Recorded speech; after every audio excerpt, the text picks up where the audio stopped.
Hello, everybody. Vika, a tough one tonight. Perhaps to begin with, you could just give us your assessment of the way the match played out. Yeah, right now especially, it's kind of hard to digest. Obviously, I had quite a few chances that I gave myself, and kind of not converting them right now is difficult.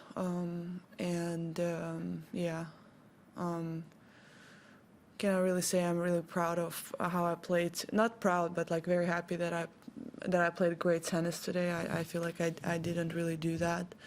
I'm proud of myself how I fought and I tried, but just was not, tennis-wise, I felt like it just wasn't there. And especially in important moments when I kept creating those opportunities for me, I just couldn't convert them.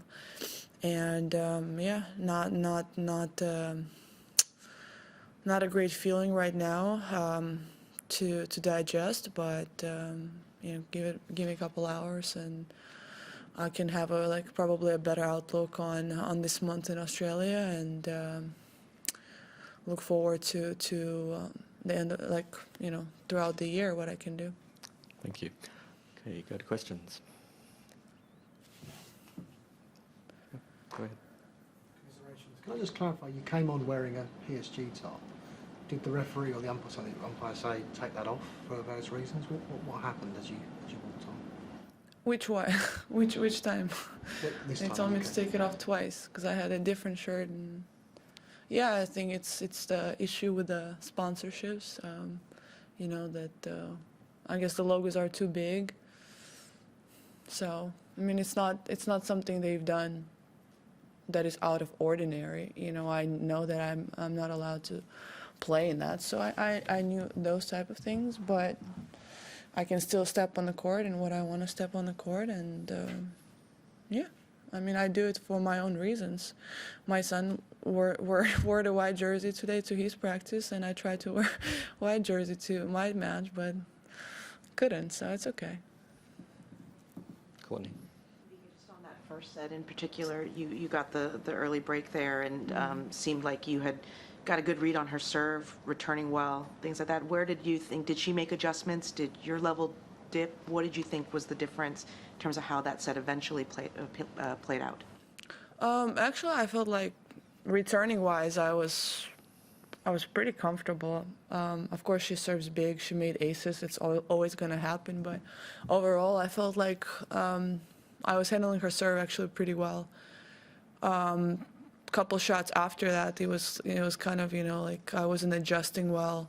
Some balls were coming slow. Some balls were coming faster. It was just not. I felt like I wasn't really focusing on what I have to do, and kind of misjudged a lot of balls. So the quality wasn't there. So for me, it was I had few breaks, so I didn't feel like she was untouchable on her serve. It was more for me to play that 1-2 shots, because in any long rallies I felt like I had the upper hand. But those first 2 balls I wasn't doing enough today. And once I could make her move, then I felt pretty confident. But those first 2 shots were not in my game today. Questions? Go ahead.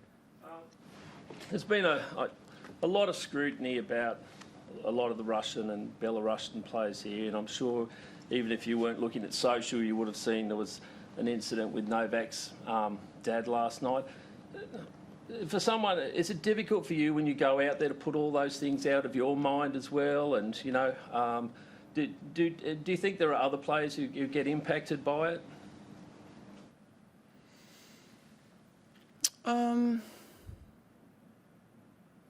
Other players get impacted by what exactly, you're asking me? Distractions out of their hands, and the constant sort of news and talk about issues. News are coming from who? Well, from everyone, social media. You were here talking about it right now, so obviously it's a topic that you want to continue to bring up and up and up again. So I don't know what do you want me to say? For you, you able to distance yourself from completely? Does it concern you at all? Do you think about it? As a fellow player, do you think it would have, how difficult that might be for Novak? I don't know what it has to do with Novak at all, to be fair. So I've spoken to actually a security guard today who is walking me to practice every day. I know him for years, and I just asked him what was the accident last year. So he explained to me, and I don't know what you guys want us to do about it. Like, talk about it. I don't know what's the goal here. That is continuously brought up, and these incidents that, in my opinion, have nothing to do with players, but somehow you keep dragging players into it. So what's the goal here? I think you should ask yourself that question, not me. Just to clarify on that though, does it frustrate you that, particularly last night, for example, there was a clear sort of pro-Russian demonstration happening within the grounds of the tournament, that these people are coming and using the Australian Open as a platform for these kind of demonstrations? Does that frustrate you?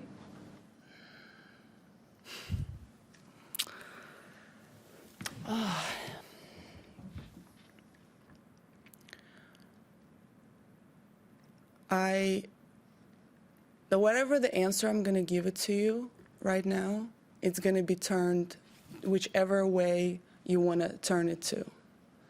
So does it bother me? What bothers me is there's real things that's going on in the world. And I don't know, are you a politician? Are you? Are you covering politics? No, I'm a sports journalist. Yes, and I'm an athlete, and you're asking me about things that maybe somebody says are in my control, but I don't believe that. So I don't know what you want me to answer. And if it's a provocative question, then you can spin the story however you want.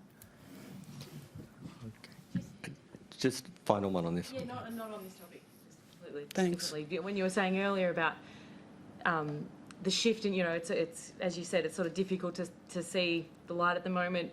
It might give you a few hours and sort of change your mindset. What is it that sort of changes your mindset in this situation? Is it time? Is it waking up tomorrow and hanging out with Leo? Like, what is it that will shift this for you? Probably a little bit of everything, honestly. The time always, is a good medicine, I feel like.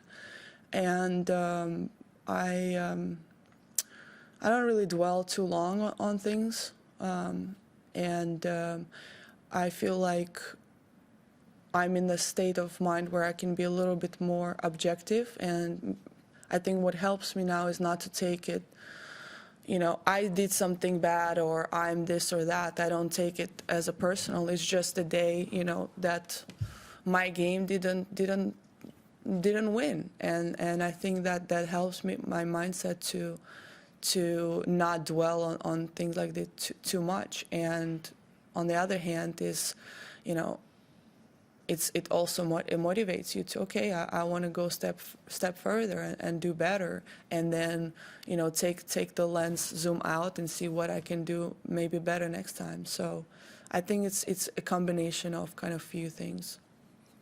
Howard. I wanted to ask if you could offer your assessment of what sort of potential Rybakina has moving forward. As a player, I think she's a great player. She obviously has, big weapons. I think that if she improves a couple areas, she's going to be better as well. She hasn't really had that consistency throughout the year so far. And I don't know. I want to see how she is in 5 years. So it will be interesting. Any more questions in English? No? Move to national. Thank you.